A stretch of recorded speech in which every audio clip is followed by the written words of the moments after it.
Bueno, buenos días. Mi nombre es Robinson Fabián Ruiz. Soy estudiante de licenciatura en Filosofía e Historia y estudiante de Economía Presencial en la Universidad de AN. El día de hoy pues vengo a presentar un plan de clases en el cual está contemplado el pensamiento económico filosófico como hilo conductor de todo un ámbito académico.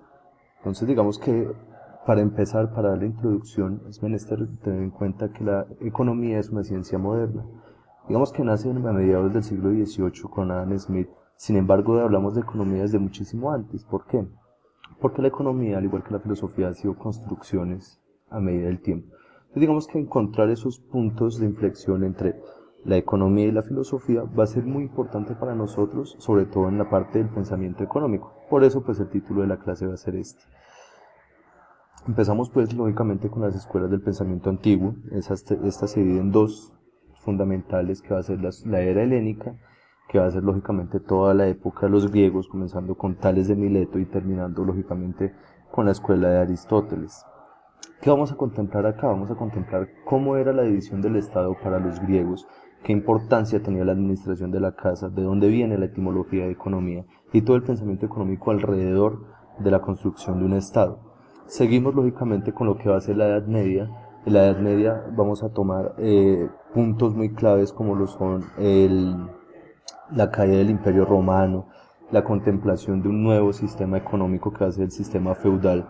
Lógicamente también vamos a ver todo el pensamiento que está alrededor de ello. La mayoría del pensamiento pues lógicamente va a desembocar en la iglesia cristiana. Entonces digamos que es la unión de esos dos pensamientos, es una transición de un modelo económico a otro y todo lo que implica pues el pensamiento económico de ellos. Posteriormente pasamos a la escuela de pensamiento clásico. Aquí es donde ya entramos en materia con lo que es el pensamiento económico en sí, con lo que ya es la ciencia económica. Digamos que, claro, en la escuela de pensamiento clásico hay muchas. Digamos que comenzamos lógicamente con Adam Smith, Ricardo, John Stuart Mill, toda la escuela utilitarista, toda la escuela inglesa. Sin embargo, nos vamos a focalizar en dos autores fundamentales porque son ellos dos los que nos van a dar las bases de lo que va a ser el nuevo pensamiento económico. ¿Quiénes son esos dos autores?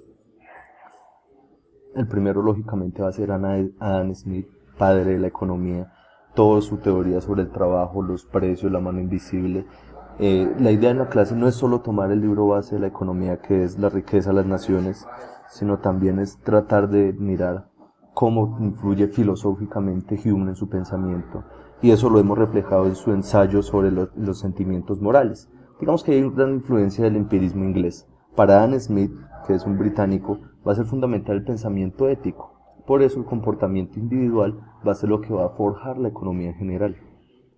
Posteriormente vamos a tener a David Ricardo, que también es británico, también influenciado muchísimo por Adam Smith, y vamos a notar las diferencias entre lo que va a ser el pensamiento de precios, el pensamiento de tierras, el pensamiento de la renta y el pensamiento de las ventajas comparativas y las ventajas absolutas pensadas en un modelo macroeconómico mundial.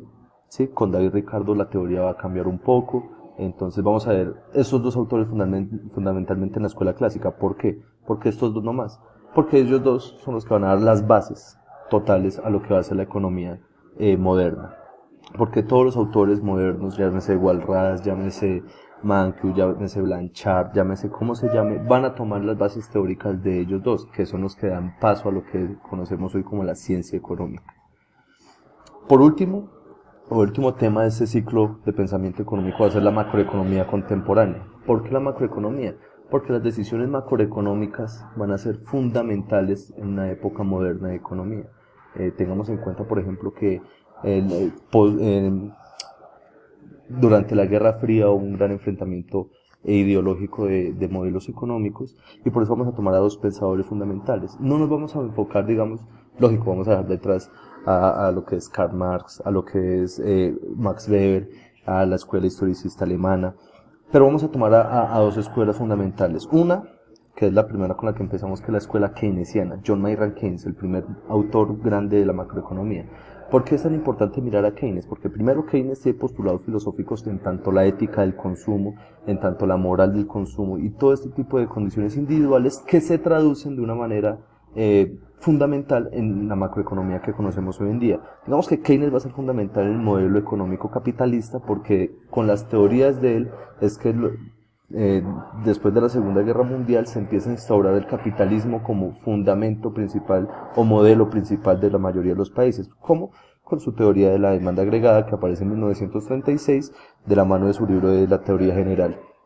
Digamos que Keynes es el que marca un antes y un después de la economía, pero pues no va a ser el único teórico contemporáneo, porque digamos hoy en día seguimos aplicando sus teorías macroeconómicas. Lo vemos, digamos, en cuestiones del gasto institucional, el gasto público, el bienestar social, todo este tipo de cosas se ve reflejada en lo que es el pensamiento de John Maynard Keynes. Sin embargo, de la mano de Keynes también estaba la escuela austriaca. Sus dos grandes pensadores, Hayek y Mises. Digamos que ellos van a pensarse otro tipo de economía.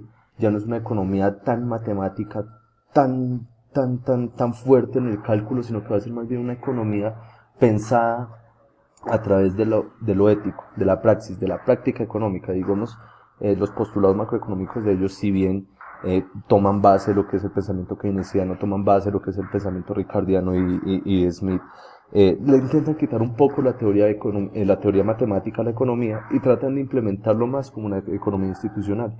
Digamos que también dentro de la escuela austríaca también va a estar un gran pensador que es Schumpeter, y él va a ser, digamos, un fundamental en el pensamiento, sobre todo filosófico y la economía, porque va a ser un historicista, va a tener ese síntoma historicista de la escuela alemana. También cabe resaltar que esta escuela va a impartir o va a dar bases a lo que hoy conocemos como la escuela monetarista, porque de ahí también surge Milton Friedman. Claro que en otro contexto, porque Milton Friedman planta su teoría en Estados Unidos, sin embargo va a tomar muy grandes bases de lo que es la escuela austríaca. Entonces ahí vamos a ver cómo el modelo de demanda agregada de John Maynard Keynes va a ser complementado con un modelo monetarista gracias a Milton Friedman. Entonces digamos que en resumen o a grandes cuentas esto va a ser la clase de nosotros y digamos que la distribución de temas va a ser este.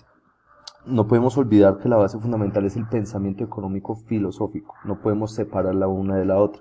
Sí, claro, estamos hablando de economía, estamos hablando de autores económicos, pero cómo ellos a través del pensamiento o la reflexión individual, o sea, sobre lo que es el ser óntico, sumado lógicamente al ser ontológico, llegamos a conclusiones económicas y lógicamente a las conclusiones económicas en políticas que van a tomar los países. Entonces, en resumen es eso, lógicamente va a haber un plan de estudios, el plan de estudios va a estar basado en un libro fundamental que va a ser la historia del pensamiento económico y su método de Ekelund, y posteriormente, pues lógicamente, a medida que miremos los pensadores, vamos a ir mirando cada uno de sus textos principales.